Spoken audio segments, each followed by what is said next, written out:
kun davomida mas'uliyat, tartib va xizmat bilan band bo'lgan soliq xodimi. Ish ortida esa uni kutayotgan eng katta boylik oilasi bor.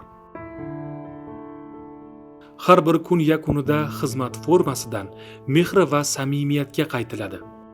Chunki insonni kuchli qiladigan nafaqat kasbi, balki oilasi borligidir. Bugun ham u xalq xizmatidan oila davrasiga oshiqmoqda. Farzandlar kulgusi, ota-onaning duosi, yaqinlarning mehri kunning eng qadrli mukofotidir. Soliq tizimidagi fidoyilik, oiladagi mehr uyg'unligi esa haqiqiy baxt manzilidir.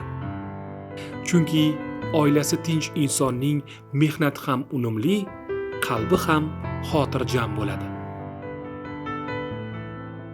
15 may Xalqaro oila kuni.